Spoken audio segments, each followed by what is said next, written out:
Hello my dear friends, मैं गगन कपूर एक बार फिर से आप सभी का वेलकम करता हूं। आज की क्लास में हम आपके साथ इंट्रोडक्शन टू इनकम टैक्स में प्रैक्टिकल पार्ट की तरफ बढ़ने वाले हैं। और प्रैक्टिकल पार्ट करने के लिए पहले हमारे को आपको कुछ थ्योरेटिकल बातें बतानी है, कुछ और रूल्स बताने हैं। तो आज बेसिकली हम आपको ये बताएंगे कि इनकम टैक्स में जो टैक्स लगाया जाता है वो किस रेट से लगाया जाता है, और ये रेट हमें दो जगह पर बताए जाते हैं। एक तो हमें फाइनेंस एक्ट जो कि हर साल आता है उसमें बताए जाते हैं, और एक हमारे इनकम टैक्स एक्ट में भी लिखे हुए हैं। तो हम इनको पढ़ेंगे, समझेंगे और इसकी कंप्यूटेशन करने की कोशिश करेंगे। तो आज की क्लास आपको बहुत ध्यान से समझनी पड़ेगी, और हम ये टैक्स कंप्यूटेशन का पार्ट 2 से 3 क्लासेस में कंप्लीट कर पाएंगे, क्योंकि ये इजी नहीं है और आप फर्स्ट टाइम पढ़ रहे हैं तो मुझे थोड़ा स्लोली चलना होगा। ठीक है सर, जैसे आपकी मर्जी। आप मेरे हिसाब से आप हमारे साथ गिरीश आहूजा जी की बुक को फॉलो कर रहे हैं। एडिशंस में डिफरेंस हो सकता है। ये फर्स्ट पेज है, मेरे एडिशन के फर्स्ट पेज में चैप्टर के इंपॉर्टेंट सेक्शंस दिए होते हैं। आपके एडिशन में हो सकता है कि ये पेज मिसिंग रहता हो, बट आगे का कंटेंट सिमिलर होगा। तो हम आपको ये पहले ही जो पढ़ा चुके हैं इंट्रोडक्टरी क्लासेस में। पहले हमने आपको इनकम टैक्स से पीछे की बातें बताई थी, क्लास नंबर 1 में कॉन्स्टिट्यूशनल बातें बताई थी। फिर क्लास नंबर 2 में मैंने आपको ये बात समझाई थी कि हम जब इनकम टैक्स पढ़ते हैं तो हम एक्ट भी पढ़ते हैं, रूल्स भी पढ़ते हैं, सर्कुलर्स भी पढ़ते हैं, फाइनेंस एक्ट भी पढ़ते हैं, कोर्ट डिसीजन भी पढ़ते हैं। ये सारी बातें हमने आपको बताई थी, यही हमारे इस एडिशन में दिया हुआ है। कुछ बुक्स में ये वाला पेज इंट्रोडक्टरी पार्ट का होता है, वो इसको डिस्कस नहीं करते हैं, बट आहूजा जी डिस्कस करते हैं, तो हमने ये आपको समझा दिया था। इसके बाद जब हमारा टैक्सेशन स्टार्ट होता है तो हमने आपसे कहा था कि इंट्रोडक्शन में हम सेक्शन 1 to 4 पढ़ते हैं। सेक्शन 1 पढ़ाने के बाद मैंने आपको सेक्शन 4 पढ़ाया था, और सेक्शन 4 को ही यहां पर स्कीम ऑफ टैक्सेशन आहूजा जी ने लिखा हुआ है। मैं आपको सेक्शन 4 भी दिखाता हूं, रुकिए, ये लीजिए सेक्शन 4, जो कि आप अपनी बुक में यहां देख रहे हैं। हालांकि स्क्रीन पर आपको दिख नहीं रहा होगा, बुक में आपको दिखेगा, तो आप यहां से देखिए। सेक्शन 4 कह रहा था एवरी पर्सन, मैं बता चुका हूं, हुज टोटल इनकम। अब टोटल इनकम की बात हम करेंगे, अभी तक हमने की नहीं है। ड्यूरिंग द प्रीवियस ईयर, तो लास्ट क्लास में मैंने कहा था कि बहुत इंपॉर्टेंट टर्म होती है प्रीवियस ईयर, और मैं उम्मीद करता हूं कि आपने उसको लर्न कर लिया। Exceeds maximum amount not chargeable to tax. आज हम ये चर्चा करेंगे कि वो कौन सा अमाउंट है जिसके बाद आपकी इनकम के ऊपर टैक्स लगता है। हर साल ये अमाउंट फाइनेंस एक्ट के थ्रू बताया जाता है। तो जिसकी इनकम प्रीवियस ईयर में इस अमाउंट को एक्सीड कर जाती है उसे हम असेसी बुलाते हैं। असेसी को हम पढ़ चुके हैं। असेसी की डेफिनेशन बहुत इंपॉर्टेंट थी, आपने याद करी है, बताएं, प्रॉमिस करें कि आपने की है। And he is liable to pay tax at the rate और रेट्स। तो ये रेट हम आपके साथ चर्चा करेंगे। ये दो जगह बताए जाते हैं, एक तो फाइनेंस एक्ट के अंदर जो कि हर साल आता है, और एक इनकम टैक्स के अंदर भी इसके रेट बताए हुए हैं। आज मेरे लिए ज्यादा इंपॉर्टेंट यह है कि फाइनेंस एक्ट के रेट्स मैं आपको अभी बताना चाहता हूं। हालांकि मैं इनकम टैक्स वाले रेट्स भी डिस्कस कर लूंगा, लेकिन ज्यादा इंपॉर्टेंट मेरे लिए अभी फाइनेंस एक्ट वाले रेट्स हैं। क्यों? क्योंकि जब हम आगे बढ़ जाएंगे तो ये फाइनेंस एक्ट वाले रेट हमें यूज करने होंगे, और इसके बताने का दोबारा मौका नहीं मिलेगा। इनकम टैक्स के जो रेट्स होंगे वो तो अभी हम इनकम टैक्स की जर्नी शुरू भी नहीं कर पाए हैं, जब प्रॉपर प्लेस पर आएंगे तो दोबारा आपको बताएंगे। यानी इनकम टैक्स में जो रेट्स होंगे वो दोबारा डिस्कस होंगे, लेकिन फाइनेंस एक्ट वाले रेट दोबारा डिस्कस नहीं हो पाते हैं, इसलिए उनको आप अच्छे से आज समझ लेंगे। फाइनेंस एक्ट हर साल नया आता है, इसीलिए हर साल इसमें चेंजेस आते हैं। तो अगर आपके पास पुरानी बुक हुई तो ये रेट आपकी पुरानी बुक के साथ मैच नहीं करेंगे, इसमें थोड़ा सा डिफरेंस हो सकता है। फिर स्कोप ऑफ टोटल इनकम और रेजिडेंशियल स्टेटस की बातें हैं, मैंने आपको बताया था कि ये नेक्स्ट चैप्टर में हो पाएंगी। तो इस सेक्शन 4 के अकॉर्डिंगली जो बचे हुए पार्ट हैं अब हम उसके ऊपर चलेंगे। इसमें लिखा था every person whose total income. तो भाई इनकम टैक्स में दो बातें हैं कि पहले तो आपने अपनी इनकम निकालनी है। उस इनकम को निकालने के लिए इनकम टैक्स एक्ट को समझना पड़ेगा, कम से कम 30 से 40 क्लास आगे जाना पड़ेगा, तो वो एक लंबी प्रोसेस है। लेकिन इनकम अगर आप निकाल लेंगे तो उस पर टैक्स कैसे निकालना है ये चर्चा हम आज करेंगे। ठीक है, तो इनकम हम आपको बता देंगे कि मान लीजिए एक पर्सन है और उसकी इनकम इतनी है, अगर टैक्स रेट ये हो तो क्या आप ये टैक्स निकाल सकते हैं, ये आपने सीखना है। सर टोटल इनकम तो हम सीखेंगे, आपने बताया है, काफी लंबा समय लगेगा। थोड़ा बहुत इसके बारे में अगर आप ब्रीफ कर देते तो मैं कंफर्टेबल हो जाता, क्योंकि बच्चों के पास डिफरेंट डिफरेंट बुक्स हो सकती हैं। अब वो डिफरेंट डिफरेंट बुक वाले कई बार बदमाशी करते हैं, वो इनकम का नाम लिख देते हैं, हेडिंग लिख देते हैं। बदमाशी क्या मतलब, वो बच्चे को थोड़ा सा प्रैक्टिस कराने के लिए टर्म यूज कर लेते हैं, तो आप घबराएं ना। तो टोटल इनकम हम सीखेंगे। टोटल इनकम सेक्शन 14 डिफाइन करता है। सेक्शन 14 कहता है कि टोटल इनकम का मतलब होता है एग्रीगेट। एग्रीगेट मतलब सम ऑफ टैक्सेबल इनकम। तो हमारी इनकम कुछ एग्जेम्प्ट होती है, कुछ टैक्सेबल होती हैं। जो टैक्सेबल है उनका एग्रीगेट हम बात कर रहे हैं। अंडर ऑल द 5 हेड्स जब हम इनकम निकालेंगे, तो हमने पहले भी चर्चा किया कि इसके 5 हेडिंग्स के अंदर हम ये इनकम निकालेंगे। उसके बाद उन 5 हेड्स की टैक्सेबल इनकम को क्लब करने के बाद उसमें से हम कुछ एडजस्टमेंट करते हैं, क्लबिंग के नाम की और सेट ऑफ के नाम की। क्लबिंग का मतलब होता है कि अगर कोई माइनर की इनकम है तो उस इनकम को पेरेंट की इनकम के साथ जोड़ देते हैं। सेट ऑफ लॉसेस का मतलब यह होता है कि अगर आपके पिछले सालों में इनकम टैक्स में लॉसेज आ रहे थे, तो सरकार कहती है पहले अपने लॉसेज रिकवर कर ले और फिर हमें टैक्स दें। और after deducting deductions under section 80, section 80 की डिडक्शंस आप जब माइनस कर लेंगे तो जो इनकम बन के आएगी उसको हम बोलते हैं टोटल इनकम। और ये सेक्शन 14 हमें बता रहा है। सेक्शन 14 ने कहा कि एग्जेम्प्ट इनकम को आपने नहीं लेना, और सेक्शन 14 के साथ में सेक्शन 14 कैपिटल ए कहता है कि एग्जेम्प्ट इनकम वाले खर्चों को भी आपने इंक्लूड नहीं करना। तो इनकम जो होती है वो 5 हेड्स में आप पढ़ेंगे। तो नेक्स्ट चैप्टर के बाद आपके ये हेड स्टार्ट हो जाएंगे। पहली हेडिंग होती है सैलरी, दूसरी हेडिंग होती है हाउस प्रॉपर्टी, तीसरी हेडिंग होती है पीजीबीपी और चौथी हेडिंग होती है कैपिटल गेन। ठीक है, और 5वीं हेडिंग होती है इनकम फ्रॉम अदर सोर्सेज। ये लास्ट क्लास में मैं आपको बता चुका हूं। इन 5 हेड्स की इनकम में कुछ स्पेशल इनकम्स आती हैं जिनको मैंने यहां लिखा है। कैपिटल गेन की हेडिंग में ये इनकम आती है under section 111A, under section 112 और अंडर सेक्शन 112 कैपिटल ए, जो कि लेटेस्टली इंट्रोड्यूस हुआ है। अदर सोर्स के अंदर भी हमारी कुछ स्पेशल इनकम आती है जिसमें नाम है winning from lottery, gambling, races, card game. यहां पर इवन सर डिविडेंड भी हो सकता है, तो यहां पर हमने डिविडेंड की इनकम को भी जोड़ दिया। ये क्या होती है इस पर चर्चा होगी। इन सभी इनकम्स को हमने जब ऐड किया तो इसका नाम हम रखते हैं ग्रॉस टोटल इनकम। ग्रॉस मतलब सबका हमने टोटल किया, यानी ग्रॉस टोटल इनकम में मेरी नॉर्मल इनकम्स भी हैं, और ये जो मैंने ग्रीन से लिखी हैं जो आगे चल के आप समझ पाएंगे ये हमारी स्पेशल इनकम है। तो ग्रॉस टोटल इनकम में सारी इनकम्स की बात की जाती है अगर वो टैक्सेबल हैं, तो वो सारी हम ऐड करते हैं। उसके बाद हम डिडक्शंस माइनस करते हैं सेक्शन 80 की। फिर जो हमारी इनकम आती है इसको लॉ कहता है कि ये आपकी टोटल इनकम है, जिसके बारे में हम आपसे सेक्शन 4 में बात कर रहे थे। इसके बारे में अभी आप भूल जाएं, जब मैं आपको टैक्स कंप्यूटेशन करूंगा तो ये कह दूंगा कि मान लो एक व्यक्ति की टोटल इनकम ये है। तो इससे पीछे का पार्ट जो है वो हम आगे हेड वाइज जब पढ़ेंगे, चैप्टर वाइज पढ़ेंगे, तब डिस्कस करेंगे। अब सर अगर किसी पर्सन की इनकम मल्टीपल ऑफ 10 रुपीज में ना हो, तो हमारे पास एक सेक्शन है इनकम टैक्स का 288 कैपिटल ए, वो ये कहता है कि भाई इसको ना आप राउंडिंग ऑफ 10 में कन्वर्ट कर लेना। जब आप क्लास 5th में रहे होंगे ना, तब आपको ये राउंडिंग सिखाई गई होगी। लेकिन लॉ तो कहता है कि भाई बच्चा तो या असेसी तो कहेगा मुझे इस राउंडिंग का पता ही नहीं था, तो वो कहीं अपनी मर्जी से राउंडिंग ना करे। इसीलिए उन्होंने राउंडिंग के नियम बता दिए कि राउंडिंग हमेशा नियरेस्ट मल्टीपल ऑफ 10 रुपीज के अकॉर्डिंग होगी। इसके कुछ एग्जाम्पल मैंने आपको यहां पे लिख के बताए हैं। राउंडिंग हमेशा मल्टीपल ऑफ 10 रुपीज में होगी, और इसके लिए पैसों को इग्नोर कर देना है। और अगर लास्ट में 5 रुपए या उससे बड़ी फिगर आपको दिखाई दे रही हो, तो आपने अगले मल्टीपल ऑफ 10 रुपीज पे चले जाना है। इस सिंपल सी बात को मैंने यहां पे लिख के आपको दिखाया है कि अगर एसएससी की इनकम हो 14,70,814.95 पैसा। आप कहेंगे सर आजकल पैसे में कौन बात करता है, लेकिन ठीक है, किसी के आ रहा है भैया बैंक अकाउंट के अंदर इंटरेस्ट में पैसे आ रहे हैं तो उसने दिखा दिए, तो लॉ कहता है कि भाई सबसे पहले तो आप इस पैसे को इग्नोर करेंगे। ठीक है, इसको हटा देना है, इसको राउंड ऑफ नहीं करना, हटा देना है। सर हटा दिया, हटाने से ये बन गया 14,70,814। इसे 15 मत कर देना, इसको हटाना है।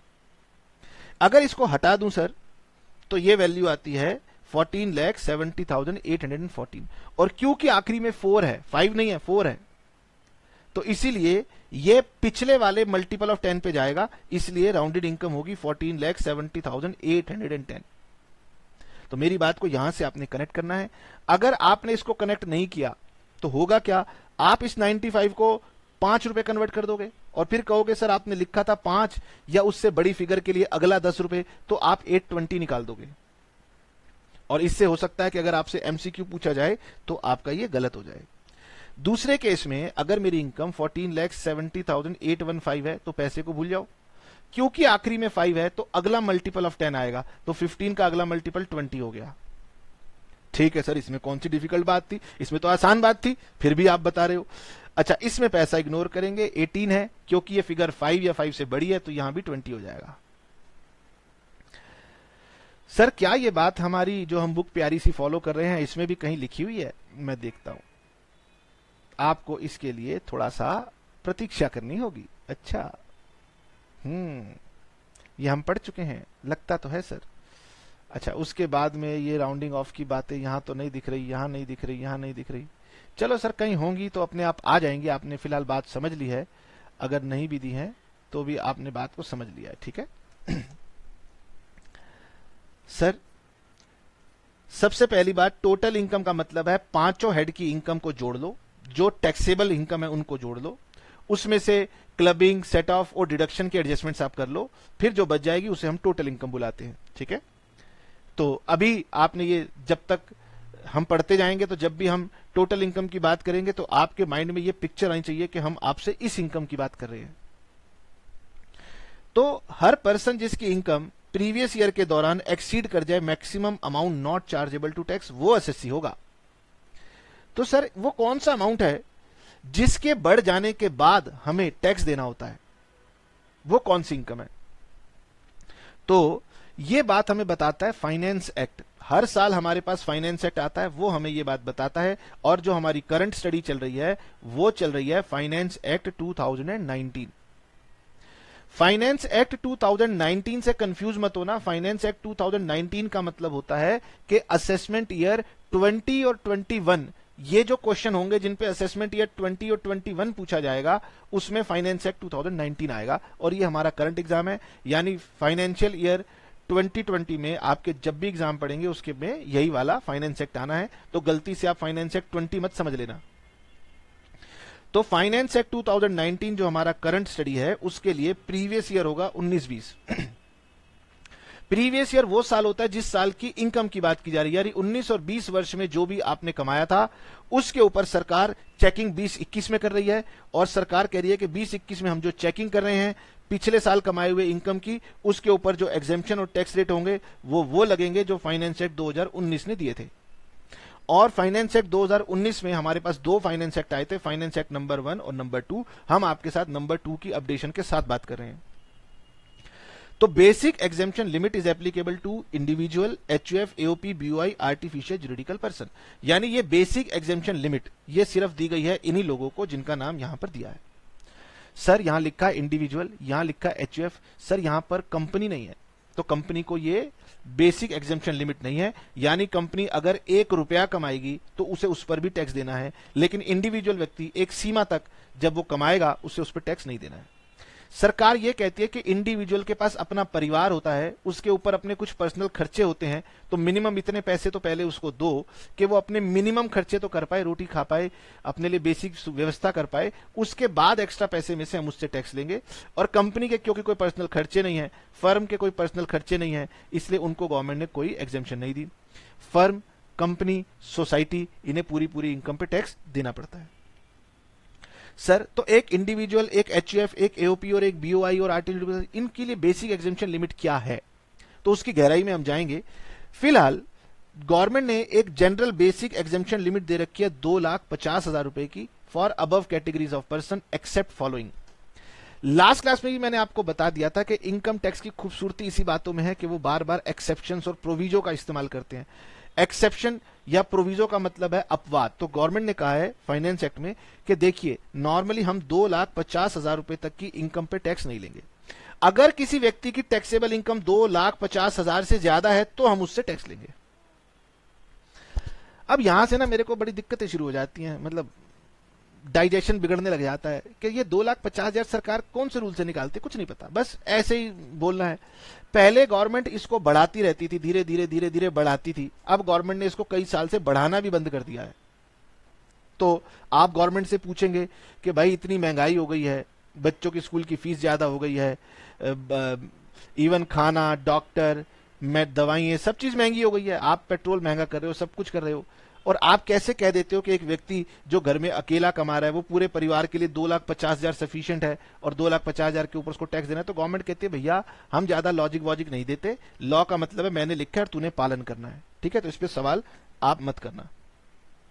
तो बेसिक एग्जेम्पशन लिमिट 2,50,000 का मतलब है कि इंडिविजुअल की इनकम अगर 2,50,000 रुपए से ज्यादा जाएगी तो उसकी इनकम को हम टैक्स करना शुरू कर देंगे। लेकिन गवर्नमेंट ने कहा कि अगर कोई व्यक्ति इंडिविजुअल है, सर क्या वो एचयूएफ तो ये नहीं लगेगा ना, क्या वो एओपी बीओआईओ नहीं लगेगा ना, सिर्फ इंडिविजुअल पे लगेगा। ऐसा इंडिविजुअल जो कि रेजिडेंट हो, तो अभी क्योंकि आपने रेजिडेंट क्या होता है वो जाना नहीं है, तो सवाल में अभी आपको मैं बता दूंगा कि वो रेजिडेंट है, और बल्कि आगे भी बता दूंगा कि वो रेजिडेंट है या नॉन रेजिडेंट है। तो रेजिडेंट मतलब देश के लोग, नॉन रेजिडेंट मतलब विदेशी लोग। इंडिविजुअल यानी मैं, रेजिडेंट मतलब देश के लोग यानी मैं, अगर उनकी एज 80 ईयर्स से ज्यादा हो at any time during previous year 19-20 में, अगर कोई इंडिविजुअल जो कि देश का रेजिडेंट है उसकी एज 80 ईयर से ज्यादा है तो उसकी एग्जेम्पशन लिमिट गवर्नमेंट ने 5 लाख रखी हुई है। तो भाई मेरी उम्र तो 80 से ज्यादा है नहीं, तो मेरे लिए 2.5 लाख है। जिसकी एज 80 से ज्यादा हो, ठीक है, तो राम जेठमलानी अब रहे नहीं, वो उतनी उम्र में भी कमाते थे, तो जिसकी एज 80 क्रॉस कर जाए और वो कमा रहा हो और कमाई भी टैक्सेबल वाली हो तो उसकी एग्जेम्पशन लिमिट 5 लाख है। वो 5 लाख से ज्यादा कमाएगा तो गवर्नमेंट उससे टैक्स लेगी। सरकार कह रही है कि भाई बूढ़े आदमी कमा रहे हैं, ये भी बहुत अच्छी बात है, बाकी इसके कोई तर्क नहीं होते, कोई लॉजिक नहीं होते, बूढ़े आदमी के हो सकता है खर्चे कम हो, लेकिन सरकार कह रही है तेरी इनकम 5 लाख तक माफ है। खैर, अगर सर मैं इंडिविजुअल हूं, रेजिडेंट हूं और इतना बूढ़ा नहीं हुआ, इतनी बूढ़ी नहीं हुई, तो सरकार ने कहा देखो इंडिविजुअल हो हाँ, रेजिडेंट हो हाँ, एज 60 से ज्यादा है, मेरी 60 से ज्यादा नहीं है ओहो, तो मेरे लिए 2.5 लाख है। लेकिन अगर आपके पेरेंट्स, उनकी एज अगर 60 से ज्यादा है, जैसे मेरे पेरेंट्स की एज 60 ईयर से ज्यादा हो चुकी है, तो उन्हें गवर्नमेंट कह रही है कि क्योंकि आप इंडिविजुअल हो, रेजिडेंट हो, एज 60 ईयर्स है, तो आप सीनियर सिटीजन हो, और सीनियर सिटीजन के सम्मान के नाम पर हम आपकी एग्जेम्पशन लिमिट 3 लाख कर रहे हैं। यानी मेरे पेरेंट्स टैक्सेबल इनकम 3 लाख से ज्यादा कमाएंगे तो उन्हें टैक्स लगेगा, मैं 2.5 लाख से ज्यादा कमाऊंगा तो टैक्स लगेगा, और बाकी जो HUF, AOP, BOI, artificial juridical person है उनके लिए 2,50,000 है। यानी क्वेश्चन के अंदर आपको देखना पड़ेगा कि क्वेश्चन किसकी बात कर रहा है। अब हमारे कोर्स के अंदर बेसिकली इंडिविजुअल ही कवर होता है, तो हमारे क्वेश्चन आएंगे इंडिविजुअल के।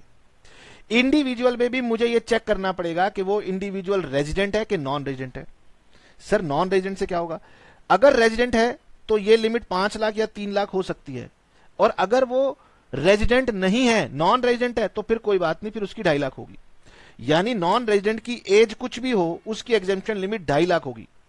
उसको ज्यादा सरकार ने दोस्ती उसके साथ नहीं दिखाई, सरकार ने ये बेनिफिट केवल देश में रहने वाले इंडिविजुअल सीनियर सिटीजन या वेरी सीनियर सिटीजन को दिए। तो अगर एक नॉन रेजिडेंट इंडिविजुअल होगा तो 2.5 लाख होगी, रेजिडेंट इंडिविजुअल होगा तो एज चेक करनी पड़ेगी, इस एज के अकॉर्डिंग होगी। तो पहली परेशानी हमारी यहां शुरू होती है कि हमें ध्यान से देखना पड़ेगा। तो यहां पर ये बुक ने इस तरीके से लिखा है, मैंने आपको अंडरस्टैंडिंग देने के लिए उसको थोड़े डिफरेंट तरीके से प्रेजेंट किया है। मेरी बात को दोबारा समझेंगे। अभी अभी हमने पढ़ा कि पर्सन कौन था? इंडिविजुअल था। अगर वो इंडिविजुअल नहीं है, वो एचयूएफ है, एओपी है, बीओआई है, आर्टिफिशियल जुडिकल पर्सन है, तो उसकी एग्जेम्पशन लिमिट 2.5 लाख है। और अगर वो ये इन दोनों में नहीं आ रहा, फर्म है, कंपनी है, लोकल अथॉरिटी है, तो कुछ भी नहीं है। सोसाइटी को भी इसमें नहीं रखा गया, सोसाइटी के नियम थोड़े से अलग होते हैं, ठीक है, नोट कर लो कि सोसाइटी के नियम अलग हैं, उसकी केवल 10,000 रुपए की एग्जेम्पशन लिमिट है। हमारे सिलेबस का मेजर पार्ट इंडिविजुअल है। इंडिविजुअल में आपको चेक करना पड़ेगा कि सवाल में क्या लिखा है, रेजिडेंट है कि नॉन रेजिडेंट है। जैसे ही लिख दे नॉन रेजिडेंट है तो एज के चक्कर में मत पड़ जाना, 2.5 लाख रुपए देके खत्म करना। नॉन रेजिडेंट हो, कोई भी एज हो तो 2.5 लाख है, लेकिन अगर वो रेजिडेंट है, ठीक है, तो रेजिडेंट से मैं इसको थोड़ा सा ना इधर खिसका लेता हूं ताकि आपको कोई कंफ्यूजन ना रहे। ये लीजिए, ठीक है।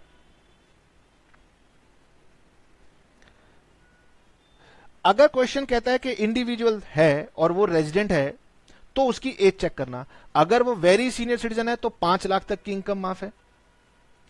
अगर वो सिर्फ सीनियर सिटीजन है, मतलब 60 साल हो गया था इस साल में, तो उसकी एज 3 लाख है और इनकम बेसिक 3 लाख है। और अगर वो बाकी है तो उसकी 2,50,000 है। मेरी 2,50,000 है, आपकी भी 2,50,000 है। नोट मैंने यहां लिखा है कि exemption limit of non resident who is of age of 60 years और 80 ईयर्स और मोर इज 2,50,000 ओनली। इस बात को आप ध्यान रखना, आपसे गलती हो सकती है। इसका मतलब सर 5 लाख की इनकम के नीचे मुझे ध्यान रखना है रेजिडेंट और एज का, क्योंकि क्वेश्चन हम ज्यादातर इंडिविजुअल के करेंगे। ठीक है, ये सारी की सारी बातें लिखी हुई हैं और उसके बाद हम बात करेंगे थोड़ी देर में टैक्स रेट्स की। अब सर ये टैक्स हमारे देश में लगता कैसे है? क्या हमारे देश में टैक्स एक रेट पर लगाया जाता है? ना बच्चे ना। मैं अपनी जुबान पर ताला लगा के रखता हूं कि गगन चुप रहना, ज्यादा मत बोलना। टैक्स का रेट सिर्फ प्रधानमंत्री मोदी जी की बातों में मिलेगा, one nation one tax, one nation one tax. ऐसा कुछ नहीं है, वन नेशन वन टैक्स जैसी कोई चीज ही नहीं है। सरकार को हमेशा पता लगता है अरे भाई मेरे तो इतने खर्चे हैं, पूरे ही नहीं हो रहे, तो वो उनको पूरा करने के लिए उल्टा सीधा तरीके से टैक्स लगाती है। तो हमारे देश में एक टैक्स नहीं है, हमारे देश में मल्टीपल टैक्स हैं। और वो मल्टीपल टैक्स, इनकम टैक्स में बात करूं तो स्लैब के अकॉर्डिंग लगते हैं। ठीक है, स्लैब के अकॉर्डिंग लगते हैं, वो मैं समझाऊंगा। वो इतनी जल्दी नहीं है कि मैं दो बातें करके आपको समझा दूं, धीरे धीरे। इनकम टैक्स एक प्रोग्रेसिव टैक्स है। प्रोग्रेसिव टैक्स का मतलब होता है कि भाई जैसे आपकी इनकम एग्जेम्पशन लिमिट को क्रॉस करेगी, सरकार आपकी जेब में से थोड़ा सा टैक्स ले लेगी।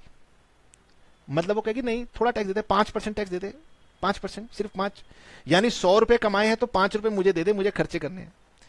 सर इंसान कहता है चल यार कोई बात नहीं, 5 रुपए दे दिए, कौन सी बड़ी बात हो गई, दे दे। फिर उसके बाद सरकार कहती है अब इसने 5 दे दिए, इसकी इनकम और बढ़ने दो। तो जैसे इनकम और बढ़ जाती है तो सरकार कहती है अब उस जो इनकम तेरी बढ़ गई उसके ऊपर मुझे 20% टैक्स दे। मतलब ये नहीं कहेगी सरकार कि आपकी एग्जेम्पशन लिमिट के ऊपर जितनी इनकम है उस पे 20% दे। सरकार कहेगी पहले इतनी इनकम तक 5% दे दे, उसके बाद की इनकम पर 20% दे दे, उसके बाद 30 दे दे। ऐसे वो धीरे धीरे इनकम के बढ़ने पर अलग अलग स्लैब लगाएगी। अभी भी बात आपको समझ में नहीं आई, कोई बात नहीं। Progressive tax is a tax system where tax rates increases with increase in income. जैसे जैसे इनकम बढ़ती जाएगी वैसे वैसे टैक्स बढ़ता जाएगा। इसका मतलब मैं जितनी भी इनकम कमाता हूं उस पर केवल एक ही फिक्स्ड रेट का टैक्स नहीं लगता, धीरे धीरे इनकम के टुकड़े किए जाते हैं और नीचे से शुरुआत की जाती है और ऊपर बढ़ते जाते हैं और ऊपर के टुकड़ों पर और ज्यादा टैक्स लगता जाता है। Progressive tax is a tax system where tax rates increases with increase in income, means average tax rate increases as taxable income increases। मतलब कि ये कि एक टैक्स रेट नहीं है, लेकिन अगर आप गणित लगाएंगे कि मैंने एवरेज टैक्स कितना दिया तो आप ये पाएंगे कि जिस जिसकी इनकम ज्यादा थी उसका एवरेज टैक्स रेट बढ़ता जाएगा। कोई बात नहीं, इतनी टेक्निकल बातें आराम से समझ में आएंगी, कोई जल्दबाजी नहीं है। Under this system high income earners pay more taxes than low income earners on percentage basis. मतलब जो व्यक्ति 10 लाख कमा रहे होंगे तो वो एक एवरेज रेट पे मान लो 5%, 4% टैक्स दे रहे हैं। तो जो 10 लाख से ज्यादा कमा रहे होंगे, 25 लाख कमा रहे होंगे, वो हो सकता है 15 या 20% के एवरेज रेट पे टैक्स दे रहे हों। तो ये धीरे धीरे इनकम के ऊपर बढ़ती जाती है। इसका मतलब हमारा देश अच्छी तरह से सुताई करता है, पिटाई करता है उन लोगों की जो देश में ज्यादा कमाते हैं। तो मैं आपको बता दूं कि हमारे देश में ज्यादा कमाना जैसे गुनाह है और गरीब रहना एक आजादी है कि सरकार के पीछे पड़ जाओ कि भैया मैं कुछ कमाता नहीं हूं, मेरे को दो, मेरे को दो। तो वो गरीब से इतने वोट मिलते हैं सरकार को कि सरकार उनकी झोली भरती रहती है और जो देश का संपन्न वर्ग है उसकी पिटाई करती रहती है। लॉजिकली तो अच्छी बात है कि सर जो ज्यादा कमाता है वो सक्षम है, उससे थोड़े पैसे ले लो और जो गरीब है उसकी मदद कर दो। लेकिन इसका आज की डेट में पूरा का पूरा मिस यूज है, मेरे अनुसार, ये मेरा विचार है। ठीक है, अब वापस समझते हैं। मैंने आपसे कहा कि आपकी इनकम 2 तरीके की होंगी, एक होंगी नॉर्मल और एक होंगी स्पेशल। आप यहीं से अंदाजा लगा सकते हैं कि इनकम टैक्स सरल नहीं है, कठिन है। यहां पर इनकम भी दो भागों में बांटी जाएंगी, क्या ये नॉर्मल है या ये स्पेशल है। और स्पेशल इनकम से मेरा मतलब एग्जेम्प्ट इनकम से नहीं है, एग्जेम्प्ट इनकम की तो बात ही भूल जाओ। मैं जो भी बातें कर रहा हूं टैक्सेबल इनकम की कर रहा हूं। अगर आपकी इनकम टैक्सेबल है तो उसके दो हिस्से हो जाते हैं, एक नॉर्मल और एक स्पेशल। अगर वो इनकम नॉर्मल है तो फाइनेंस एक्ट कहता है कि भैया मैं बताऊंगा इसके ऊपर किस किस रेट के हिसाब से आपने टैक्स लगाने हैं, कैसे कैसे उसके टुकड़े काटने हैं। अगर आपकी income special kind of income है, जो कि ऊपर चार्ट पे मैंने ग्रीन कलर में लिखी थी, जो अभी आपको समझ नहीं आएंगी, तो उनके ऊपर टैक्स के रेट इनकम टैक्स में एक बार लिखे हुए हैं, वो कम बदलते हैं। अभी हमारा ऑब्जेक्टिव ये होगा कि क्योंकि फाइनेंस एक्ट वाली ये जो नॉर्मल इनकम के टैक्स रेट हैं आपको ये अभी समझा दिए जाएं, क्योंकि आगे जब हम सवाल करेंगे तो कभी कभी क्वेश्चन के अंदर ऑथर ये कह देगा कि चलो टैक्स भी निकालने की प्रैक्टिस कर लेते हैं, तो ये आपको अभी समझना जरूरी है। इसके ऊपर दोबारा चर्चा आगे चल के नहीं हो पाएगी, लेकिन इनके ऊपर चर्चाएं होंगी जब हम स्पेशल इनकम्स की बातें करेंगे तो उनके टैक्स रेट की बातें करेंगे। ये जनरली फ्लैट रेट पे टैक्स होते हैं, इनकी कंप्यूटेशन आसान होती है, इनकी कंप्यूटेशन बहुत ही डिफिकल्ट होती है। यानी आपकी जो टोटल इनकम आएगी उसमें से नॉर्मल इनकम अलग होगी, स्पेशल इनकम अलग होगी, फिर नॉर्मल इनकम के अलग अलग टैक्स रेट होते हैं, उनके टुकड़े काटने पड़ते हैं। तो यहां पर गणित थोड़ा सा हमें चाहिए। अगर हम ये गणित सीख गए तो भी आप समझ लो कि इनकम टैक्स कितना कठिन है। वो इसके बाद भी इसमें तड़का लगाएगा रिबेट के कंसेप्ट का, वो इसमें तड़का लगाएगा सरचार्ज के कंसेप्ट का, वो इसमें तड़का लगा देगा मार्जिनल रिलीफ के कंसेप्ट का। इसीलिए मैं आपको एक क्लास में ये बातें नहीं बता पाऊंगा। बहुत सारी बातें हैं, जैसे मकान बनता है, नींव डाली जाती है, दीवारें खड़ी की जाती हैं, लेंटर डाला जाता है, फिर थोड़ी देर के लिए पॉज दिया जाता है, पक्का हो जाए, फिर उसके ऊपर अगली दीवार बनती है। तो ये बहुत टफ काम है और ये अब दोबारा नहीं हो पाएगा, इसीलिए मुझे इसको स्टेप बाय स्टेप लेना है। इसीलिए बुक ने तो सीधी सीधी बात लिख दी, मैं इतना समय ले रहा हूं, आपको स्टेप स्टेप करके धीरे धीरे स्पून फीडिंग के जरिए समझाने की कोशिश कर रहा हूं, क्योंकि हमने ये चीजों को सीखना है। सर पहले क्या सिखाओगे? तो भाई पहले ऑब्जेक्टिव है कि फाइनेंस एक्ट की बातों को सीखो। ये जो मैं आपके साथ रेट ऑफ इनकम टैक्स की बातें कर रहा हूं, ये उन क्वेश्चंस पर लागू होंगी जिनका असेसमेंट ईयर 2021 होगा। अगर असेसमेंट ईयर 1920 दिख रहा है बुक में तो आपकी बुक पुरानी है, और अगर 21-22 दिख रहा है तो भविष्य में आप आगे चल रहे हैं। ठीक है। ये जो असेसमेंट ईयर 2021 होता है, इसमें जो रेट लगते हैं वो फाइनेंस एक्ट 2019 के लगते हैं। तो आपने हमेशा याद रखना है कि फाइनेंस एक्ट 2019 अगर दिया है तो प्रीवियस ईयर 19-20 होता है और असेसमेंट ईयर 20-21 होता है। ठीक है, इस तरीके से इसकी कनेक्टिविटी है जो कि आपको ध्यान रखनी है। सर हमें तो बुक में एक ही दिया होगा तो हम क्यों घबराएं, लेकिन सीख लें तो कौन सी बड़ी बात है। तो हमारे फाइनेंस एक्ट में अलग अलग किस्म के लोगों के लिए अलग अलग रेट भी हैं, सिर्फ अलग अलग एग्जेम्पशन लिमिट्स नहीं, अलग अलग रेट भी हैं। तो पहले मैं आपके साथ चर्चा कर रहा हूं इंडिविजुअल की, और जो इंडिविजुअल के रेट हैं वही रेट हमारे एचयूएफ के हैं, वही हमारे एओपी के हैं, वही हमारे बीओआई के हैं, वही हमारे आर्टिफिशियल जुरिडिकल पर्सन के हैं। इन्हीं के ऊपर स्लैब वाइज टैक्स लगेगा, बाकियों के ऊपर जनरली फ्लैट रेट लग जाता है, तो वो थोड़ा काम आसान है, इनका काम थोड़ा सा कठिन है। क्योंकि इनका काम कठिन क्यों है? क्योंकि इनके ऊपर slab rate of tax system applicable है, और स्लैब रेट को मैं आपको समझाता हूं। पहले मैं किसकी बात करता हूं? इंडिविजुअल की। तो आप अपनी बुक में देख सकते हैं कि बुक के अंदर भी उन्होंने यहां पर ये आपके रेट ऑफ टैक्स बता रखे हैं। पहले बुक कहती है कि हम इंडिविजुअल की बात करते हैं, और इंडिविजुअल भी कौन सा? एक ऐसा इंडिविजुअल जो चाहे मैन है, वुमेन है, जो कि रेजिडेंट है इंडिया में और जिसकी एज 80 ईयर से ज्यादा है। पहले हम इसकी बात करेंगे। ठीक है, मैंने कहा भाई ऐसे लोग कम होते हैं, तो मैंने उनको थर्ड कैटेगरी में रखा है। यहां दिखाई दे रहा है, मैंने सबसे लास्ट में रखा है। उसके बाद बुक कहती है कि हम इंडिविजुअल की बात करेंगे जो कि रेजिडेंट है, जिसकी एज 60 है। मैंने कहा ठीक बात है, इसको मैंने सेकंड कैटेगरी में रखा है, individual resident age more than 60 but less than 80। जब वो 80 हो गया या 80 से ज्यादा हो गया तो वो यहां पर आ गया। फिर सी कैटेगरी बुक कहती है individual other than A and B, तो यानी रेजिडेंट इंडिविजुअल जिनकी एज 80 या 60 दोनों से ही कम है वो यहां आएंगे, नॉन रेजिडेंट भी यहां आएंगे, एचयूएफ भी यहां आएंगे, एओपी भी यहां आएंगे, बीओआई भी यहां आएंगे, और सोसाइटी को छोड़ दो आर्टिफिशियल जुडिकल पर्सन भी आएंगे। ये मैंने पहली कैटेगरी में आपके लिए डिफाइन किया। इन्हें गवर्नमेंट कहती है कि आपकी 2,50,000 रुपए के तक की इनकम पे कोई टैक्स नहीं है। तो यहां पर आप देख सकते हैं कि भाई मैंने यहां लिखा है कि इनकी बेसिक एग्जेम्पशन लिमिट या maximum amount not chargeable to tax वो 2,50,000 होता है। इसलिए इनकी 2,50,000 तक की टैक्सेबल इनकम पर कोई भी टैक्स नहीं लगता है। लेकिन इनकी इनकम यदि 2,50,000 रुपए से ज्यादा है और 5 लाख रुपए तक के बीच में जो इनकम है उस पर 5% की रेट पे टैक्स लगेगा। और इनकी इनकम अगर 5 लाख से ज्यादा है और वो 10 लाख तक है तो उस पर 20% का टैक्स लगेगा। और अगर वो 10 लाख से ज्यादा है तो उसके ऊपर 30% का टैक्स लगेगा। ठीक है, तो ये मैंने यहां पर लिखा है कि ये 2.5 लाख तक नील है, 2.5 लाख से 5 लाख तक 5% है, और जो 5 लाख से ज्यादा हो जाएगी 10 लाख तक 20% है, और 10 लाख से ज्यादा है तो 30% है। ये आपने याद करना है। यहां पर आपको विजिबिलिटी प्रॉब्लम हो रही है तो आपने अपनी बुक से देखना है, ये कंसेंट्रेशन के लिए मैंने लिया हुआ है। ठीक है, इन दोनों में माइनर चेंजेस होते हैं, बाद में चर्चा करेंगे। उसके बाद में ये टॉपिक दिया हुआ है सरचार्ज, इसकी बात भी बाद में करेंगे। अभी आपने ये समझना है कि जो भी टैक्स निकलेगा सरकार उससे भी खुश नहीं है। सरकार को आपने बताया कि भाई देखो आपने कितना कितना टैक्स रेट लगा रखा है, 30% का टैक्स रेट लगा रखा है, बहुत हाई अमाउंट है ये। तो सरकार कहेगी कोई बात नहीं, अभी एक काम कर, जो तेरा टैक्स का अमाउंट आएगा ना उस टैक्स के अमाउंट पे 4% और ऐड कर दे। मतलब सरकार ने कहा भैया टैक्स तो तूने इनकम टैक्स निकाल लिया, अब इसके ऊपर हम तेरे से और एडिशनल टैक्स लेंगे 4% का, जिसका नाम होगा health and education cess. Health and education cess सरकार कह रही है कि भैया हमने ना हेल्थ के लिए और एजुकेशन के लिए अलग खर्चा करना है, उसके लिए हमने आपसे अलग पैसे लेने हैं।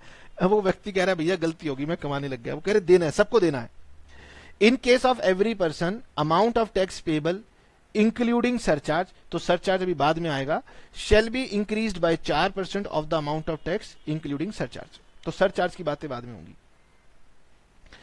तो ये पहला वाला पार्ट मैं पहले आपको सिखा दूं, फिर उसके बाद आगे के पार्ट पे जाऊंगा, यानी पहले मैं आपकी जो बेस है उसको मजबूत कर दूं। ठीक है, ठीक है सर। तो हम एक एग्जांपल लेते हैं और आपको बात समझाने की कोशिश करते हैं, और ये सब अब आप मेरे साथ में लिखेंगे। लो जी, मैंने पेज को साइड किया और मैं यहां लिख रहा हूं, बाद में मैं ये हटा दूंगा। आपको मैं ये प्रिंट आउट की फॉर्मेट में नहीं देने वाला हूं, इसलिए आपने बातों को अच्छे से नोट करना है।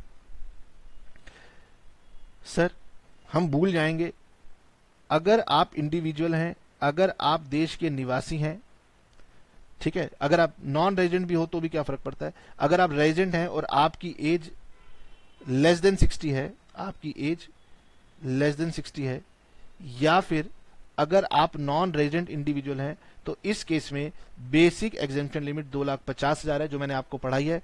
उसके नियम ऐसे हैं कि सरकार ने कहा है कि भाई 2.5 लाख तक की इनकम पर हम टैक्स नहीं लेंगे, 2.5 लाख से 5 लाख तक की इनकम पर हम आपसे 5% टैक्स लेंगे, 5 लाख से 10 लाख तक की इनकम पर 20% टैक्स लगेगा, 10 लाख से ज्यादा अगर 50 लाख तक हुई, हालांकि ये लिमिट यहां लिखना गलत है, 10 लाख से अगर ज्यादा है तो हम आपसे 30% टैक्स लेंगे।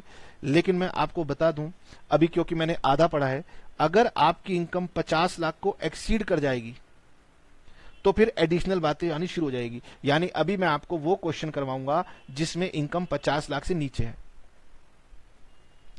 तो मेरे पास, अगर मैं आपको समझाना शुरू करूं तो पहले मैं सबसे सिंपल केस की बात करूंगा। मेरे सिंपल केस है कि आपकी इनकम 5 लाख से ज्यादा होनी चाहिए और 50 लाख से कम होनी चाहिए। पहले इतना कैलकुलेशन सिखाऊंगा, फिर दायरे को 5 लाख के नीचे और 50 लाख के ऊपर भी लेके जाऊंगा।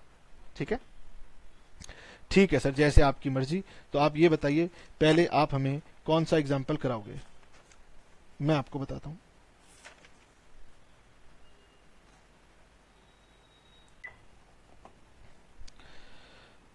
तो हम लोग बात करेंगे सबसे पहले एग्जाम्पल नंबर 1।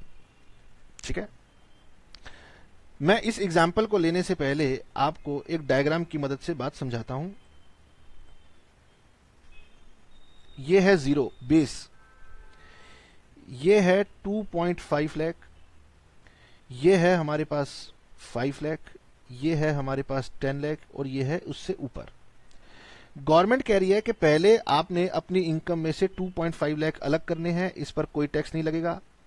उसके बाद यहां तक आपकी इनकम है तो इस पे 5% टैक्स लगेगा, यहां पर आपकी इनकम है तो उस पर 20% लगेगा, और इससे ज्यादा है तो 30% लगेगा, और फिर बाद में इन सब के ऊपर 4% का हेल्थ एंड एजुकेशन सेस लगेगा। अब एक एक करके बात समझते हैं। ठीक है, सर सबसे पहले हमने एग्जांपल लिया, सपोज एक मिस्टर एक्स है और ये मिस्टर एक्स नॉन रेजिडेंट है। इस मिस्टर एक्स की एज है 26 ईयर्स और इसकी टोटल टैक्सेबल इनकम है मान लीजिए 2,75,000। अब इसका टैक्स रेट निकालना है आपने, बहुत ही सिंपल केस है, इसमें किसी बच्चे की गलती होने नहीं वाली, सभी आसानी से निकाल लेंगे। तो हम कैसे लिखेंगे, कंप्यूटेशन ऑफ टैक्स। सिर्फ हम कंप्यूटेशन ऑफ टैक्स बात कर रहे हैं, नॉर्मल इनकम की बात कर रहे हैं, तो हम लिखेंगे फर्स्ट 2,50,000 रुपए की इनकम पे टैक्स का रेट होता है निल, तो ये अमाउंट ऑफ टैक्स हो गया निल। यहां तक किसी बच्चे को कोई दिक्कत नहीं है। सर इसकी इनकम है 2,75,000, मैंने कहा ठीक बात है। तो सर 275 में से 275 में से 250 की इनकम तो उसकी माफ थी, यानी उसको जो टैक्स देना था वो केवल बची हुई 25,000 रुपए की इनकम पर देना था, और वो भी 5% के रेट पे देना था। तो ये 25,000 का 5% हो गया 1,250 रुपए, तो ये हो गया 1,250 रुपए। इस पे आपको हेल्थ एजुकेशन सेस देना होगा एट द रेट ऑफ 4%। जो सेस का अमाउंट होता है वो चाहे तो लिख लीजिए, टैक्स के अमाउंट पर कंप्यूट किया जाता है, इनकम के अमाउंट पर कंप्यूट नहीं किया जाता। सेस हमेशा टैक्स के अमाउंट पे निकाला जाता है। तो सर 1,250 रुपए का 4%, कैलकुलेटर आप यूज कर सकते हैं, ये हो गया सर 50 रुपीज। तो यानी 1,300 रुपए फाइनल इसका टैक्स पेबल आता है। यहां तक किसी बच्चे को कभी कोई दिक्कत हो ही नहीं सकती। ओके, दूसरा केस। अब हमारी पहली जो हमने बात समझनी है वो ये समझनी है कि अगर इनकम 5 लाख के ऊपर जाती है तो क्या होगा। ठीक है, तो मिस्टर बी रेजिडेंट हैं, उनकी एज क्या ली जाए, सर उनकी एज 35 इयर्स ले लो, और उनकी टैक्सेबल इनकम 5,50,000 रुपए ले लेते हैं। अब समझना यह है कि सर अब उसकी 5,50,000 रुपए की इनकम पर कैसे टैक्स निकाला जाएगा। तो लिखिए कंप्यूटेशन ऑफ टैक्स। सरकार ने कहा था कि हम 2,50,000 रुपए तक की इनकम पर टैक्स नहीं लेते, तो यहां पर हो गया फर्स्ट 2,50,000 रुपए एट द रेट निल, तो यहां पर आपने टैक्स का अमाउंट लिख दिया निल। अब बच्चा ये सोच सकता है कि सर उसकी इनकम थी 5,50,000 और 2,50,000 तक इनकम होती नहीं, और उसकी इनकम 5,50,000 रुपए है, तो बच्चे को लग सकता है कि सर आपने कहा था 5 लाख से ऊपर अगर इनकम हो तो 20% टैक्स होता है। तो आप ऐसा सोच सकते हो कि 5.5 लाख में से 2.5 लाख की इनकम माफ और 3 लाख की इनकम बच गई, 3 लाख के ऊपर सर उससे 20% टैक्स ले लो, क्योंकि 5 लाख से ऊपर सरकार ने 20% टैक्स रखा है। तो फाइनेंस सेट कहता है भैया ऐसे नहीं होना, आपने नीचे से चलना है। नीचे से आप 2.5 लाख तक आ गए, ये आपने लिख दिया नील। अब 2.5 लाख से 5 लाख तक जाओ, यानी आपने उसकी इनकम के स्लाइस काटते हुए चलने हैं। ठीक है, अब आप क्या लिखोगे, अब आप लिखोगे अगले 2,50,000 रुपए एट द रेट ऑफ 5%। अब आप कहोगे सर ये 2,50,000 कैसे आया। भैया उसकी इनकम जो अगली 2.5 लाख से 5 लाख तक की होगी, उसकी इनकम 5 लाख को क्रॉस कर रही है, इसका मतलब इसमें से ये वाली अमाउंट माइनस कीजिए, तो ये जो बीच की इनकम है इस पर 5% टैक्स लगेगा। सर पिछले केस में इनकम थी 275, यहीं पर रुक गई थी, तो 275 में से 2.5 लाख की इनकम माफ थी, इसी स्लैब के अंदर की इनकम थी, 5% लग गया। अब उसकी इनकम यहां पर जा रही है 5.5 लाख, तो भाई नीचे से चलेंगे, पहले यहां तक निल, उसके बाद यहां से यहां तक। अब आप मुझे बताओ 2.5 लाख से 5 लाख तक कितना अमाउंट ऑफ इनकम आता है, 2.5 लाख आया ना। ठीक है, तो यहां पर इसको मैंने कैसे निकाला, आपको लिखना नहीं है, समझना है कि 5 लाख में से 2.5 लाख की इनकम जो एग्जेम्प्ट थी वो हटा दी, बाकी बची हुई इनकम पर 5% टैक्स लगेगा, ये अमाउंट हो गया 12,500। ठीक है, अब 5 लाख से लेकर 10 लाख तक के बीच की जो इनकम है उस पे लगेगा 20%। सर इसकी इनकम 5.5 लाख है, यानी यहां से ऊपर जाए तो इसकी इनकम केवल 50,000 रुपए आती है, तो इसका मतलब आप लिखेंगे यहां पर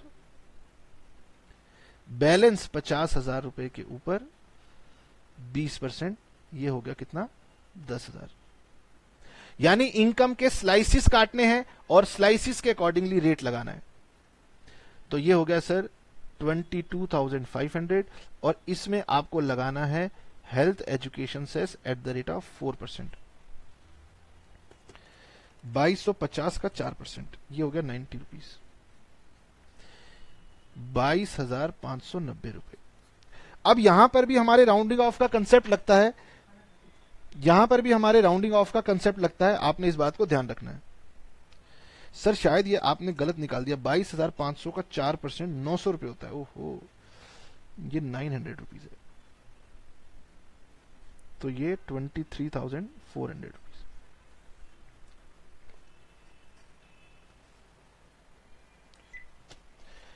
तो बेटे आपने ये समझना है, अब मैं डायग्राम को ना वर्टिकल की बजाय हॉरिजॉन्टल बना रहा हूं कि ये है 0, ये है 2.5 लाख, ये है 5 लाख, ये है 10 लाख और ये है 10 लाख से ज्यादा। तो यहां से लेकर यहां तक की इनकम पर टैक्स का रेट नील होगा, यहां से लेकर यहां तक की इनकम का टैक्स रेट 5% होगा, यहां से लेकर यहां तक की इनकम का रेट 20% होगा और उसके बाद जहां तक इनकम होगी उसका रेट 30% होगा। आपने यहां से आगे जाना है, ठीक है। आप कितना समझे चेक करते हैं, आइए एग्जाम्पल नंबर 3 लेते हैं। ठीक है सर, अब क्या इनकम लेंगे? अब एक काम करते हैं, अब हम लेते हैं मिस्टर आर, एज 50 इयर्स और इनकम 12 लाख। अब देखिए हमारे केस में मिस्टर आर है और उसकी एज 50 इयर्स है, वो रेजिडेंट है नॉन रेजिडेंट है, उसकी एग्जेम्पशन लिमिट 2.5 है, इसकी इनकम 12 लाख है। तो आप गलती से ये मत समझ लेना कि 10 लाख से ऊपर वाले का तो 30% टैक्स रेट होता है, इसका सीधा 30% टैक्स रेट नहीं होगा, ये यहां से चलते हुए आएगा, यहां से यहां तक की इनकम, फिर यहां से यहां की इनकम, फिर यहां से यहां की इनकम और फिर आगे की बैलेंस इनकम। तो आप चाहे तो सामने ड्रॉ करके करना, क्योंकि शुरू में आपको 2, 4, 5 क्वेश्चन तक ये बातें धीरे धीरे करनी होंगी, फिर ही आप अपने आप समझ जाओगे कि ये स्लैब हम कैसे बना रहे हैं। तो शुरुआत करते हैं, तो हम यहां से शुरुआत करेंगे। जब यहां से स्टार्ट करेंगे तो पहले यहां तक आएंगे, तो हम इसके लिए लिखेंगे फर्स्ट, पहले हम वो तो लिख लें sir, computation of tax. Taxation के पेपर में केवल आंसर नहीं निकालना, प्रेजेंटेशन भी आपको सीखनी है। कंप्यूटेशन ऑफ टैक्स, तो यहां लिखेंगे आप सबसे पहले फर्स्ट 2,50,000 नील। इसका मतलब यह हुआ कि मैंने यहां से लेकर यहां तक की इनकम की बात कर दी, ठीक है। अब क्योंकि उसकी इनकम यहां पर खड़ी हुई है 12 लाख पर, तो अब मैं क्या करूंगा, यहां से यहां जाऊंगा। अब बताओ यहां से लेकर यहां तक की इनकम कितनी आ रही है, तो सर 5 लाख में से 2.5 लाख माइनस कर दो। तो ये पहले बताओ ये इनकम कैसे निकलेगी, 5 लाख माइनस 2.5 लाख, ठीक है। और इसे लिखेंगे कैसे, इसे लिखेंगे पहले 2.5 लाख के बाद अगले 2.5 lakh eight the rate of 5%। तो ये कितनी हो गई सर, ये हो गई 12,500 रुपए, ठीक है। इसका मतलब अब आपने यहां से लेकर यहां तक की इनकम को कवर कर दिया।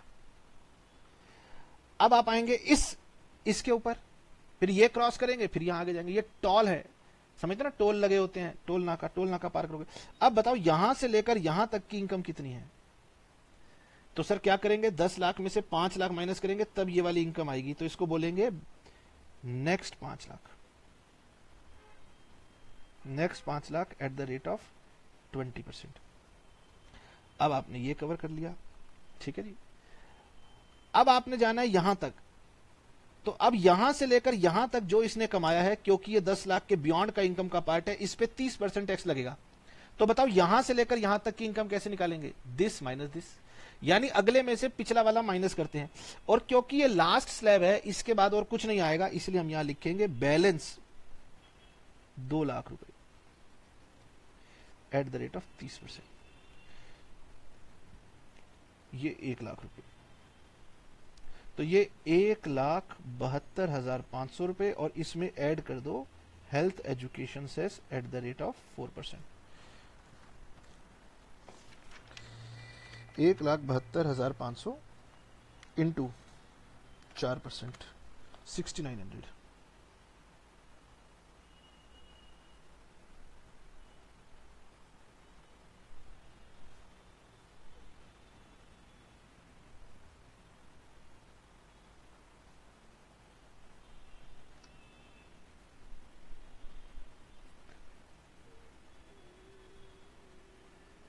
$179,400। मुझे यहाँ पे एक बार कैलकुलेशन चेक करने दीजिए कि हमने कुछ गड़बड़ तो नहीं की हुई है। हाँ जी, हमने बिल्कुल ठीक किया हुआ है। अब सर हमने इसको निकालना सीख लिया, ठीक है। अब एक काम करते हैं, अब हम चलते हैं वापिस और हम ये देखते हैं कि सर अगर ये पर्सन इंडिविजुअल रेजिडेंट होता और इसकी एज 60 हो जाती तो क्या फर्क पड़ता। फर्क यह पड़ता कि पहली जो 2.5 लाख की स्लैब थी जिसपे मेरा टैक्स रेट नील होता था वो 3 लाख हो जाता। तो यानी अगर आपकी एज इंडिविजुअल रेजिडेंट 60 हो जाए या 60 से ज्यादा 80 तक है तो आपके लिए एग्जेम्पशन लिमिट 3 लाख है। जो पहले 2.5 लाख थी अब 3 लाख है, 2.5 लाख थी 3 लाख हो गई। उसके बाद 3 लाख के बाद 5 लाख तक आपको 5% टैक्स देना है। तो ये अमाउंट बनता है 2 लाख की इनकम का। तो ये वाला पहला वाला स्लैब और दूसरा वाला स्लैब चेंज हो गया। उसके आगे का स्लैब सेम है यहां पर भी और यहां पर भी, तो ज्यादा कोई फर्क नहीं पड़ा। 50,000 रुपए यहां से शिफ्ट होकर यहां गए हैं। तो हमने क्या कहना है कि पहले 3 लाख तक एग्जेम्प्ट है, 3 लाख से 5 लाख तक यानी अगले 2 लाख पर 5% का टैक्स है। उसके बाद अगले 5 लाख तक की इनकम पर 20% टैक्स है और उससे ऊपर की इनकम पर 30% टैक्स है। तो हम यही जो क्वेश्चन 12 लाख वाला किया है, अब हम ये करके देखेंगे कि अगर इसकी एज 60 हो जाती तो क्या होता।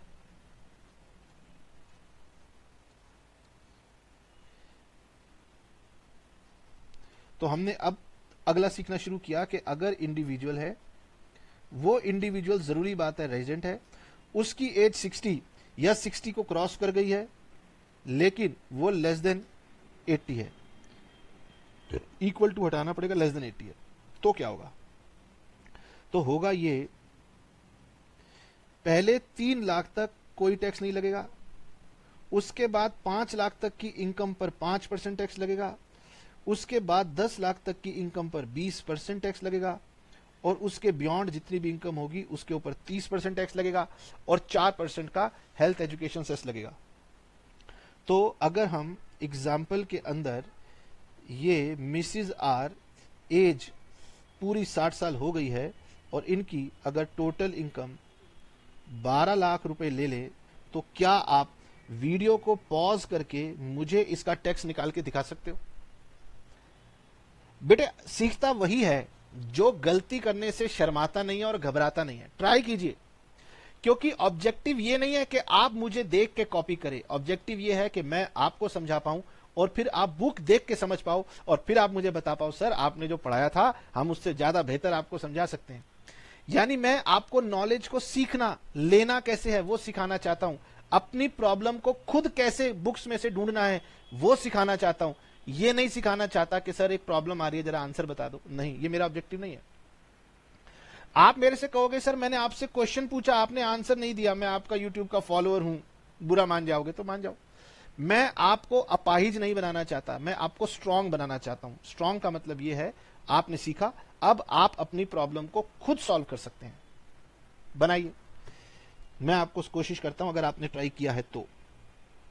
सबसे पहले हम लिखेंगे कंप्यूटेशन ऑफ टैक्स, जो हम हमेशा लिख रहे हैं। इसके ऊपर अगर आप लिखना चाहें असेसमेंट ईयर 2020-2001 तो अच्छी बात है, धीरे धीरे आप आदत डालें कैसे में लिखना पड़ता है। कंप्यूटेशन ऑफ टैक्स, ठीक है सर। हम पहले कहां से शुरुआत करेंगे, तो भाई सबसे पहले तो हम शुरुआत यहीं से करेंगे ना, यहां से लेकर यहां तक जाएंगे और यहां से लेकर यहां तक जब हम जाएंगे तो हम क्या लिखेंगे इसको, ये 0 से लेकर 3 लाख तक को हम लिखते हैं first 3 lakh rupees nil rate पे, ये हो गई नील, ठीक है। फिर जाएंगे यहां से लेकर यहां तक की इनकम पे। अब बताओ यहां से लेकर यहां तक की इनकम कैसे निकालते हो, 5 लाख माइनस 3 लाख, 5 लाख माइनस 3 लाख, क्योंकि इनकम इससे ज्यादा है इसीलिए हम यहां लिखेंगे next 2 lakh eight the rate of 5%। ये हो गई 10,000। ओके, अब आपने यहां से लेकर यहां तक कवर कर लिया। अब आप आगे चले, आगे अभी ये पड़ाव आ गया, इनकम आ गया, पड़ाव आ गया। तो पड़ाव आ गया तो फिर भाई यहां से लेकर यहां तक की इनकम ढूंढो और उस पर 20% टैक्स लगाओ। कैसे ढूंढोगे?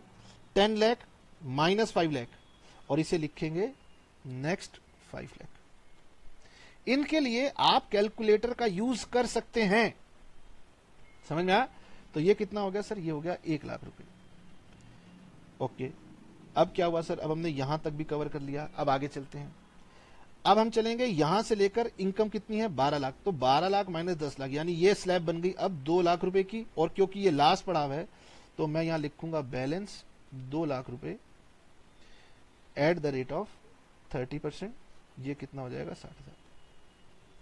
अब ये देखो, समझाने के लिए आपको बताता हूं, अगर मैं इसका टोटल करूं, इन सब का टोटल करूं, तो बेटा आप यहां देख सकते हो ये बन के आता है 12 lakh.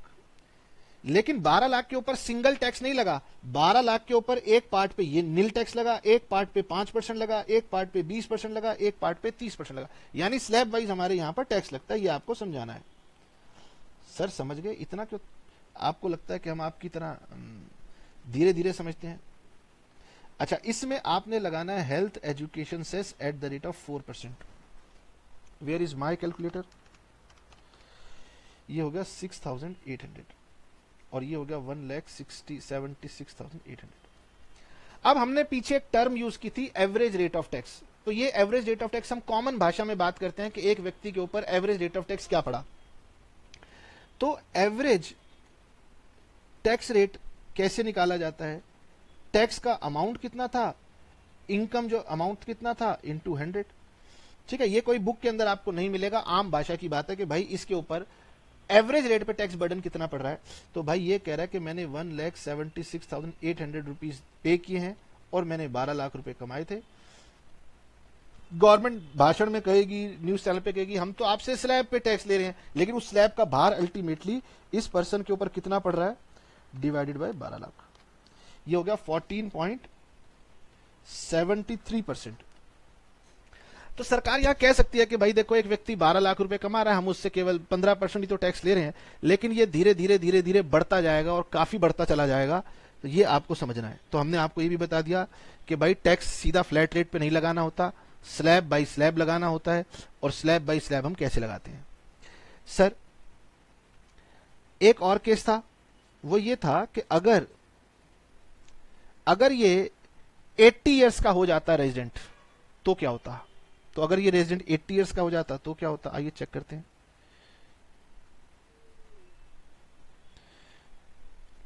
Example, Mrs are, as अगर 80 ईयर्स हो गई ड्यूरिंग द प्रीवियस ईयर तो ये सीनियर, वेरी सीनियर सिटीजन हो गए। और इनकी इनकम अगर वही मैं 12 लाख रुपए ले लूं तो क्या होगा? आप कोई भी फिगर लेके इसको प्रैक्टिस कर सकते हो। सर तो इनका ग्राफ ऐसे होगा कि पहले 5 लाख तक नील, यानी इनकी बेसिक एग्जेम्पशन लिमिट गवर्नमेंट ने 5 लाख की हुई है। भाई दिखाना भी तो है कि हमने वेरी सीनियर सिटीजन को 5 लाख तक माफी दी हुई है, हालांकि ऐसे लोग बहुत कम ही होंगे। 5 लाख के बाद सबकी स्लैब एक ही जैसी है, अगले 10 लाख तक 20% है। ठीक है, दरअसल 5 लाख से नीचे की जो स्लैब है उस पे 5% टैक्स होता है, और वो यहां पर गवर्नमेंट ने एग्जेम्पशन लिमिट 5 लाख पे लाके खड़ी कर दी है, तो पीछे की स्लैब यहां पर हट गई है। और उसके बियॉन्ड आपकी इनकम पर 30% टैक्स लगेगा। तरीका अब भी वही है। कंप्यूटेशन ऑफ टैक्स, तो हम यहां लिखेंगे पहले 5 लाख के ऊपर। ठीक है, याद रखना ये एग्जेम्पशन रेजिडेंट के लिए होती हैं, तो यानी ये रेजिडेंट है, पहले 5 लाख के ऊपर, अब हो गया नील रेट, तो ये हो गया नील। तो आपने यहां से लेकर यहां तक कवर कर लिया। ठीक है सर, अब बताओ अगली स्लैब बताओ। अब सर अगली स्लैब हो जाएगी 10 लाख माइनस 5 लाख, तो नेक्स्ट 5 लाख के ऊपर eight the rate of 20% 1 lakh. और अगर इसकी इनकम यहां पर 12 लाख है तो फिर यहां से लेकर यहां तक ये 2 लाख का इनकम आती है। यहां लिखोगे आप बैलेंस 2 लाख के ऊपर आपने यहाँ लिखना है एट द रेट ऑफ 30%, ये हो गया 60,000। और अगर ये हो गया 1,60,000 और 1,60,000 के ऊपर आपने लेना है higher education cess at the rate of 4%, 16 चौक 64 होता है, लेकिन फिर भी हम चेक कर लेते हैं 6400, ये हो गया 1,66,400। हालांकि एग्जामिनर आपसे एवरेज रेट ऑफ टैक्स पूछता नहीं है, लेकिन अगर एवरेज रेट ऑफ टैक्स अगर मैं निकालना चाहूं, जैसा मैंने आपको ऊपर सिखाया था, तो भाई टैक्स का अमाउंट ऊपर रखिए जो उसने पे किया है, और इनकम का अमाउंट उसका नीचे रखिए इनटू 100। ये सिंपल मैथमेटिक्स है। 166,400 डिवाइडेड बाय 12 लाख इनटू में 100,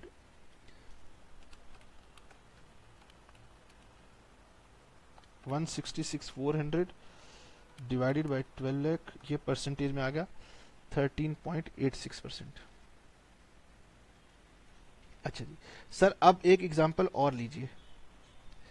अब एग्जांपल लेते हैं मिस्टर गगन, एज 40 इयर्स, इनकम 50 लाख। अब बताइए जी टैक्स कैसे निकलेगा? आप निकालेंगे, मैं निकालूं? रेजिडेंट, मैं रेजिडेंट हूं, बताओ टैक्स कितना निकलेगा? क्या आप बिना डायग्राम के अपने माइंड में समझ सकते हैं? क्योंकि धीरे धीरे आपने ना इस काम को माइंड में ही कर लेना है, क्योंकि मैं एक नॉर्मल व्यक्ति की बात कर रहा हूं तो स्लैब ऐसे चलेगी 2.5 लाख, 5 लाख, 10 लाख, नील, 5%, 20% और 30%। तो यहां पर क्या होता है, बच्चों को रटवा दिया जाता है कि भाई यहां पर नील आएगा, यहां पर 12,500 आएगा, और यहां पर आपका 5 लाख के ऊपर 20% 1 लाख आएगा। ये कई बार ना बच्चे रट लेते हैं, वो सीधा सीधा भी करते हैं, तो आपको कहीं एग्जाम में रटने से दिक्कत ना हो जाए, इसलिए मैं रटवाता नहीं हूं। आप कहेंगे कि सर सामने वाले टीचर ने हमें लिखा अगर इनकम उसकी 50 लाख है तो 1,12,500 जमा बैलेंस इनकम पर 30%, तो वो आपको दिक्कत कर सकता है।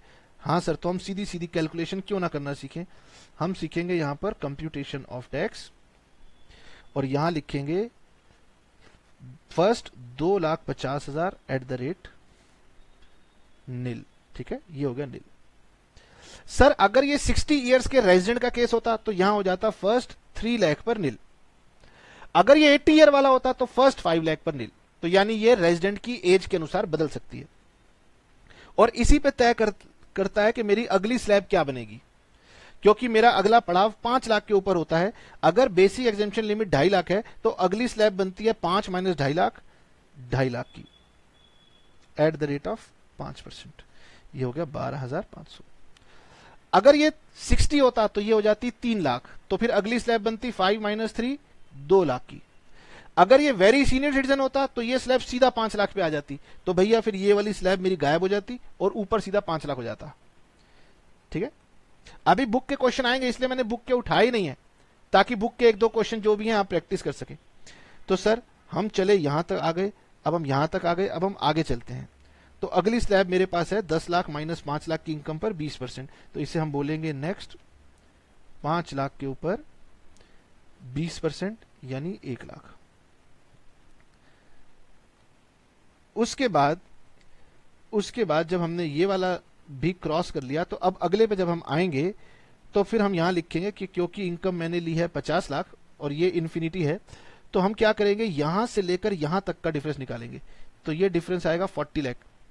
50 लाख की इनकम माइनस 10 लाख, ये हो गया 40 लाख। और यहां लिखेंगे अब हम, क्योंकि ये लास्ट है, तो balance 40 lakh eight the rate of 30%, तो ये हो गया 12 लाख। अब यहां पर अगर आप टोटल करेंगे तो ये टोटल 50 लाख के बराबर आएगा, लेकिन इसकी ऐसे स्लैब बनेगी, ऐसे टैक्स आएगा, और ये हो गया 13,12,500 रुपए।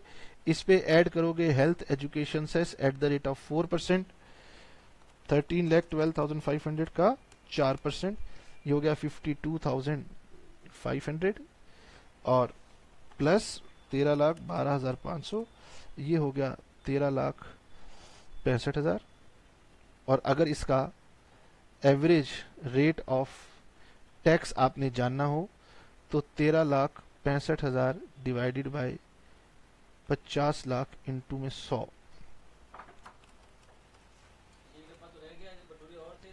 27.43%। टैक्स रेट हो गया 27.43%। तो देखा आपने, वो बढ़ गया। अब ये 50 के बाद चला जाऊंगा तो कुछ और कॉम्प्लिकेशंस हमारे पास आएंगे, ठीक है। तो आज की क्लास अब हम यहीं पे रोकेंगे। हमने ये सीखा बेसिकली इनकम 5 लाख से 50 लाख तक के बीच में कैसे डील हो रही है, ज्यादातर हमने ये सीखा। और बुक के हिसाब से जैसे भी प्रेजेंटेशन हो, मैंने आपको एक table number A, table number B और टेबल नंबर सी सिखाया। साथ में मैंने आपको हेल्थ एजुकेशन से सिखाया। बाकी बची बातें थोड़े से ब्रेक के बाद दोबारा करेंगे, यानी नेक्स्ट क्लास में करेंगे। उम्मीद करता हूं कि यहां तक आप मेरी बात सीख गए हैं। Ta-ta, bye bye, see you.